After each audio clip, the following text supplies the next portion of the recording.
Good afternoon, everyone. This is Jeff McKay from Bright Squid. We are going to get started here with our webcast, Keeping Your Clinic Out of the Privacy Breach News. With me today is our Bright Squid CEO, Rohit Joshi, and we'll go through some of this. Rohit's background is a lawyer with a lot of expertise in technology and privacy compliance. We've been at this for over 10 years now, and Rohit's been in the industry for at least a decade more than that, because he started when he was 12. So, thanks.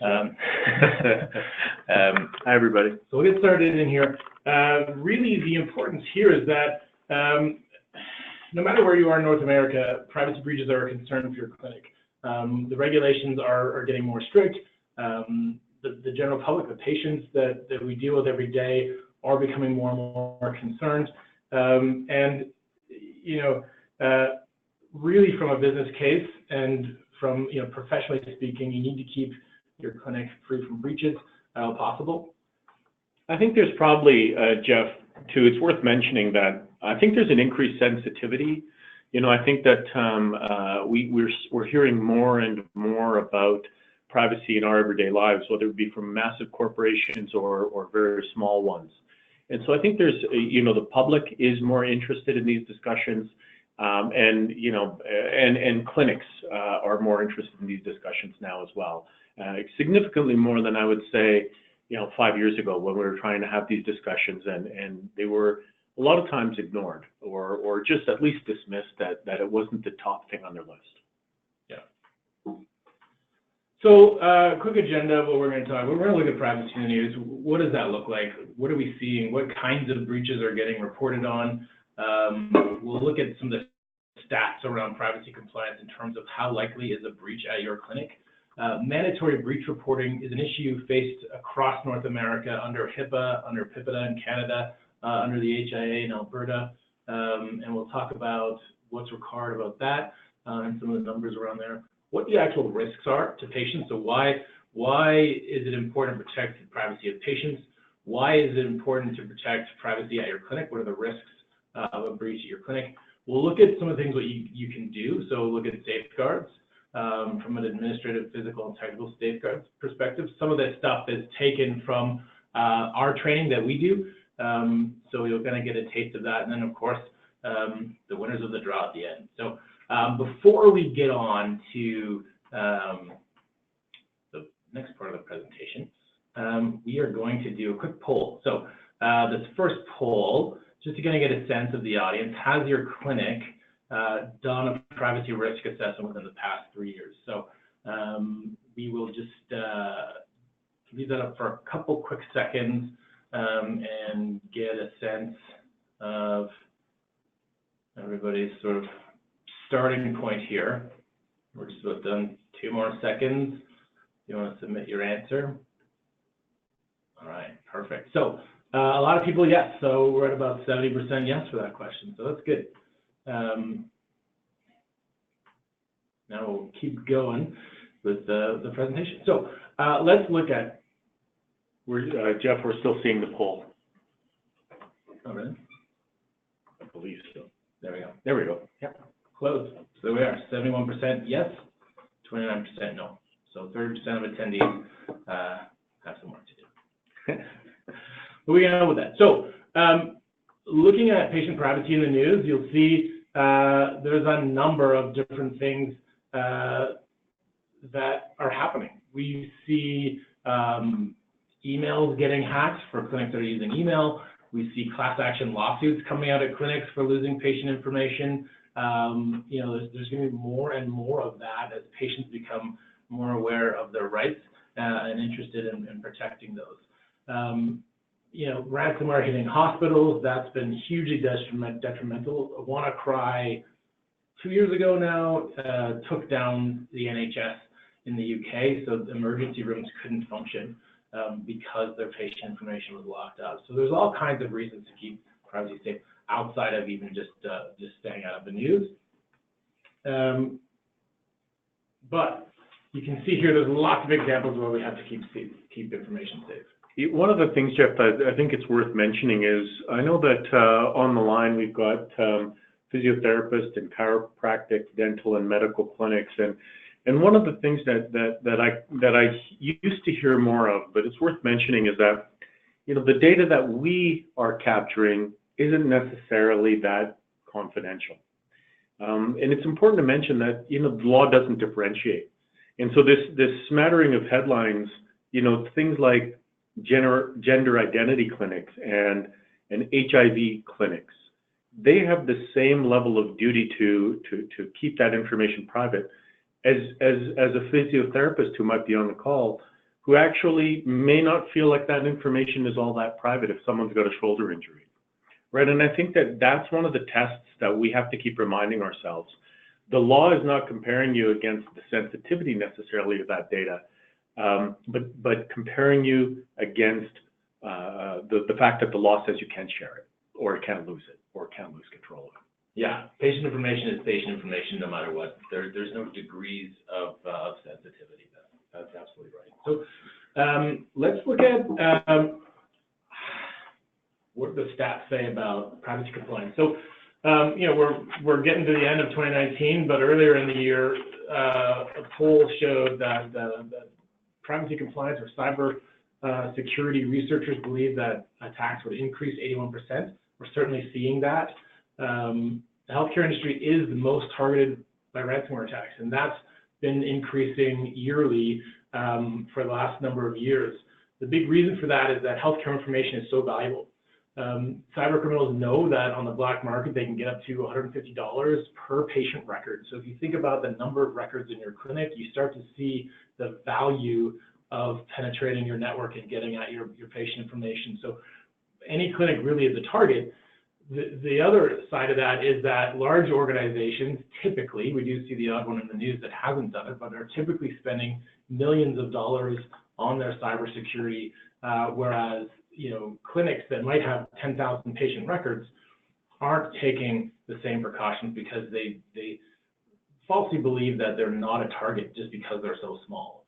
The other issues around healthcare and breaches that are interesting is that over a quarter of breaches in healthcare are a result of an error. So a lot of that is training issues. That's why we do so much training for the clinics that we work with. And over half, healthcare is the only industry in which over half of the threat actors are internal. So that's training usually as well. Those are the mistakes that we're seeing. Those are people who, you know, they have access to patient information, so they're just interested in poking around. In Alberta, we have Netcare. Anybody that has access to that can go up and look up the patient information for anybody. So that sort of constitutes a lot of, there's a lot of responsibility around the control of patient information. The other really big important thing to remember here is that 25% of breaches in healthcare compromise credentials. So your login credentials to the sensitive information that you have access to are getting stolen a quarter of the time in a breach, which is a huge risk professionally, not to mention the risk to the patients as well. So now we'll look at mandatory breach reporting. Robert, do you want to talk about this? Yeah, let me start off by saying this is really we're seeing more and more legislation around breach reporting. For sure in the US and in Canada there's breach reporting. Alberta's breach reporting is relatively new, having only been started last August for the Health Information Act. So I would tell you that the breach reporting is something that we're going to spend some time with. For those of you who are already customers of Bright Squid, I can tell you it can be a complicated process. Part of the complication is that you have to determine whether or not there's a significant risk of harm, and it's a judgment call, and it's a judgment call for the practice to say, is there really a risk of harm? After reviewing a number of judgments that we have, I'm actually a little surprised that the barrier for risk of harm is as low as it is. There's times where my judgment would have said, no, it's not likely that there is a risk of harm. But in its adjudication, the Privacy Commissioner has said that there is a risk of harm. So we're modifying our own judgment and our own processes to make sure that we reflect that. Let's go to the next slide, Jeff. If we look at, what the risks to patients are, the first is that, are patients concerned? And we certainly see large percentage of patients that are, like 92%. Risk of harm, and we're using sort of the definition from PIPEDA, which is a federal Canadian legislation. It segments out the risk of harm into many areas: identity theft, humiliation, bodily harm, and so on. You can read it there. Again, the challenge is that this is a matter of degree. And the greater challenge is, at least in the Alberta legislation, the custodian of the practice has to make a determination if there is a risk of harm. And I can tell you it's a judgment call. The PIPEDA legislation's the HIPAA legislation's a little bit different. They've got some strict criteria about how many people's information needs to be breached before it's considered a risk of harm. But Alberta doesn't have that. And so this really is something where, again, rather than taking you through a reasonably lengthy protocol on how to determine whether there's risk of harm, this would be some place where I'd just encourage you to call Bright Squid, and we'll help walk through this in your particular scenario. Yeah. I also just want to mention, as we go through this, if you have any questions about the content, there is a little question window in your GoToWebinar control panel, just on the right side of your screen. You should certainly submit any questions you have, and we'll address them at the end, just so we have time to get through all of the content. You know, on the other side of this now is the risk to clinics. And it's going to come up here in a second. Risk to clinics? Yeah. Is it not showing? No.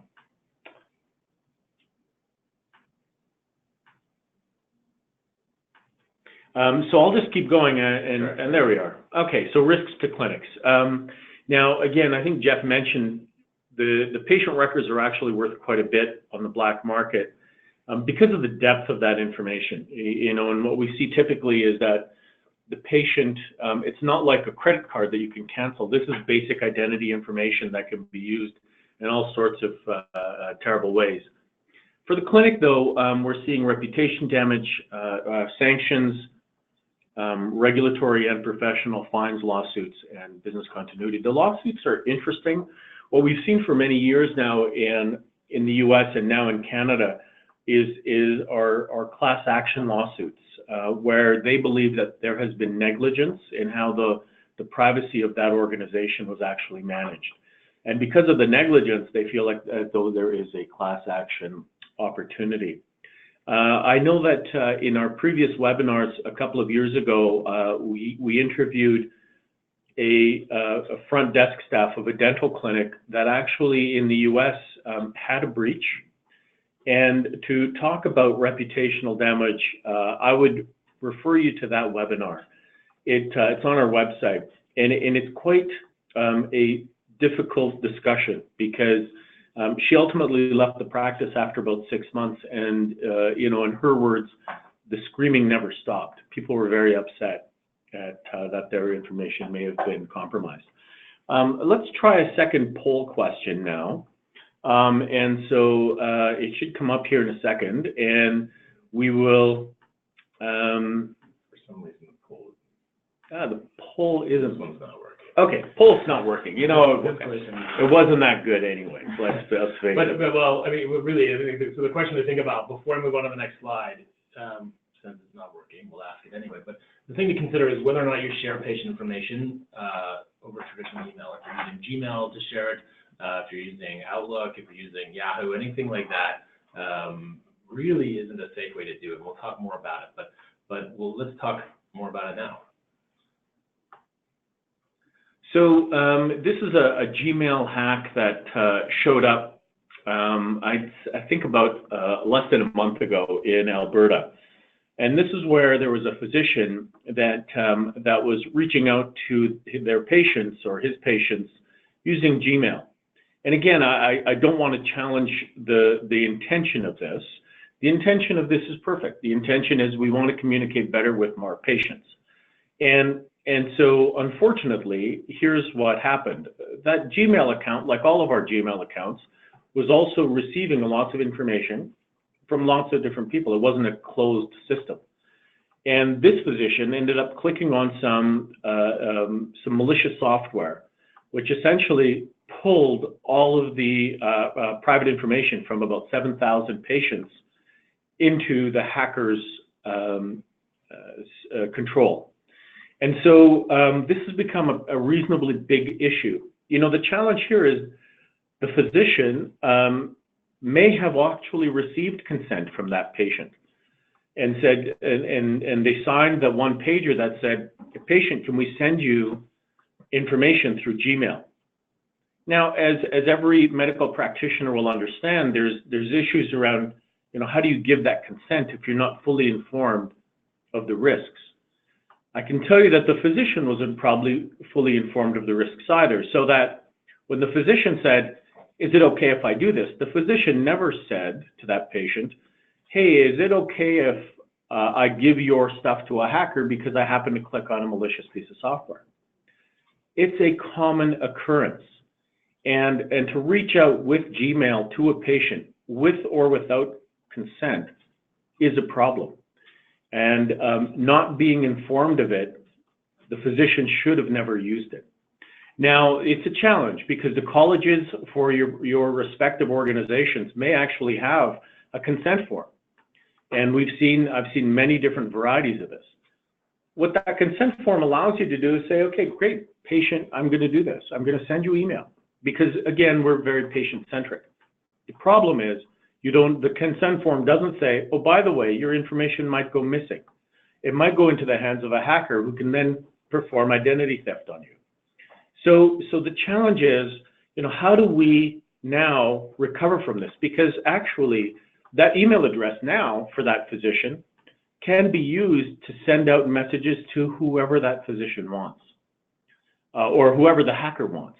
So the hacker could now impersonate that physician and send a message to that patient, and on and on and on. So the practice email is no longer trusted, so you basically have to start over.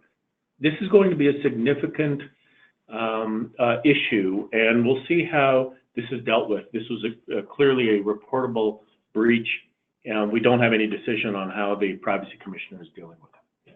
Let me just well, we've fixed the poll, so let's just do a quick poll and find out who's using patient. Well, how many people are using patient information? This is anonymous, so you won't be raising your hand in public. Yeah, I could see it might have been better before my little. That was the plan. That was the plan. We're almost done here. A couple more seconds, and then we'll move on. All right, we got a lot of notes. That's good. We'll share the results here really quick. So, that's great. Are notes, which is great to see. Okay, now moving on to what you can do. We'll talk about the safeguards that clinics need to put in place, the sorts of things that you do. And we'll talk broad categories with some examples. Before we do that, our last poll question, we'll launch it right here. Have all of your staff and clinicians received privacy compliance training within the last year? And this is, as Rohit mentioned at the start, this is a larger and larger concern. Every report that comes out of the Privacy Commissioner in Alberta says in the beginning, a lot of these can be solved with training. This is a training issue.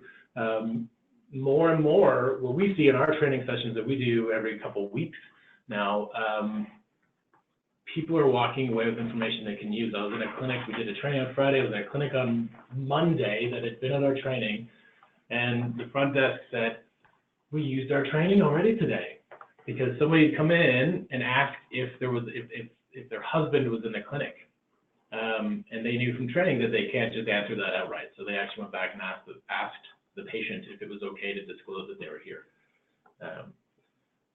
So we've got our poll.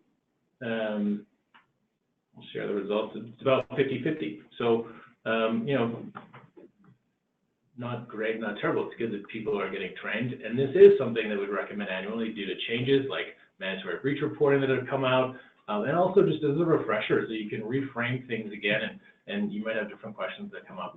And it might be interesting, I think, as a follow-up, if there is an interest in some training, Jeff, we should probably consider just putting on a session for people that have taken the trouble to log in, and even if it's a primer, not our complete 4 or 3 hour session, even if it's just something that we can engage some people with, I think it's probably worth thinking through. Yeah. So if you can feed back to us any interest in that, we'll put that into the bin of things we need to consider. Yeah, of course. So what can you do? Let's take a look and see. So administrative safeguards are the first, and safeguards are broken up into 3 categories: administrative, physical, and technical. This is really training. This is understanding who your people are, doing background checks, making sure you control access to your information. What are your policies and procedures in place to make sure you protect the information? Like that example of the front desk staff going back to ask the patient if it's okay to tell somebody that they're here. Is this really your wife? Do you want to talk to her? There's all kinds of cases of people being served papers at medical clinics, that kind of stuff, because it's been revealed that they're there. That is an infraction of privacy regulations. So different policies and procedures that you need to have in place. You need to understand how you're using information, how you're controlling the access to that within your clinic. And again, we say this a lot because it's so important, is to make sure that everyone is trained. Look at the next one, right? Physical safeguards, and I hesitate to say that this is common sense, and occasionally, we get into a situation where it's worth thinking through. So, for example, first of all, the easy one is things need to be physically secure wherever you've got health information stored. Now, this is interesting because there have been breaches where there was actually something that was physically secure, a location, but files were routinely left on the desk of the front desk. Maybe they were at the end of the day and didn't put them back into a location that was secure. That might constitute a breach depending on who has after hours access. Even if it's the cleaning staff and you don't have the proper pieces in place to make sure that they have confidentiality oaths in place. Restricted access to storage areas, that makes sense as well. And again, making sure that whoever has access has some level of need to be close to that information. Position computer screens, this is something I don't see a lot of anymore. I think 15 years ago when I was working in the US, we spent a lot of time going into a practice and looking at, who can see that information. And, the worst offenders were the clinics that were in the malls where the reception computer was completely visible to the people in the hallway. And then retention period guidelines, just making sure that you've got destruction of the records in an appropriate fashion, whether that's pulverizing hard drives or otherwise. I think the last safeguard that we're going to talk a little bit about is just making sure that you've got technical safeguards in place to control the network and computer access. We're seeing less of this actually now, but I would recommend if you are not working with a good and professional IT firm, that you should. You should make sure that the software that you're using is always updated, that you've got separate Wi-Fi and for internal to your clinic, and for your patients to use, those be separate. Healthcare information, making sure that every staff has unique credentials, and this is something that, we see a lot of where, from a convenience perspective, it makes sense to say, the reception logs in once and it's on for the whole day. That's not okay. You need to establish separate login credentials so that you can manage the access that every individual has, and also manage the audit, the auditability of who accessed what. And finally, a review of the system activity. You need to know if there's something going on in your clinic that shouldn't be. And your IT provider can help with this if necessary, but there needs to be a regular review of who's got access to the information. This is where typically when we're helping clinics with this, it'll be a temporary worker who still had access but shouldn't have. And someone left and they just forgot to shut off access. There's a lot of that type of thinking that has to occur. So those are kind of the three big safeguards. I think we're almost at the end of our time here, Jeff. Did you want to take over? Yeah.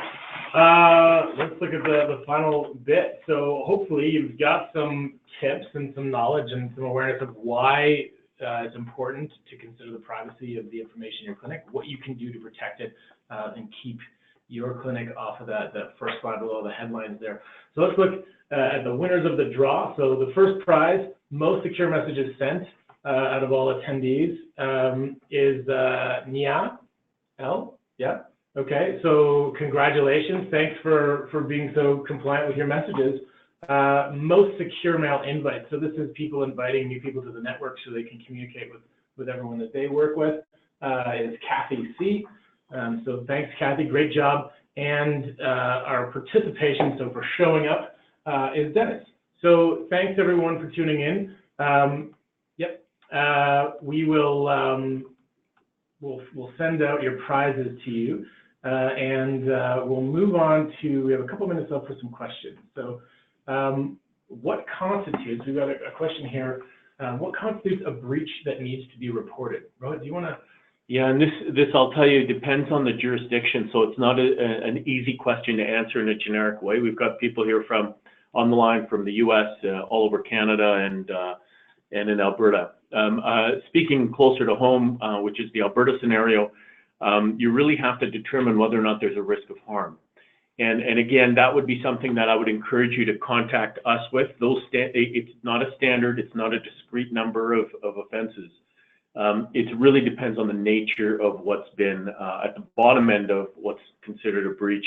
It depends on the nature of the information that's been leaked. I can tell you, even in those scenarios, even though a formal breach may not be required, we still encourage that people keep a log of any sort of information that's gone missing or otherwise changed. Yeah, I mean, essentially, any unauthorized disclosure or access to anybody. So a misdialed fax, a letter sent to the wrong place, a file or a prescription handed to the wrong patient. All that kind of stuff was a ransomware attack, right? If you lose access and someone else that shouldn't have access to that information, that's something that you need to investigate. Yeah.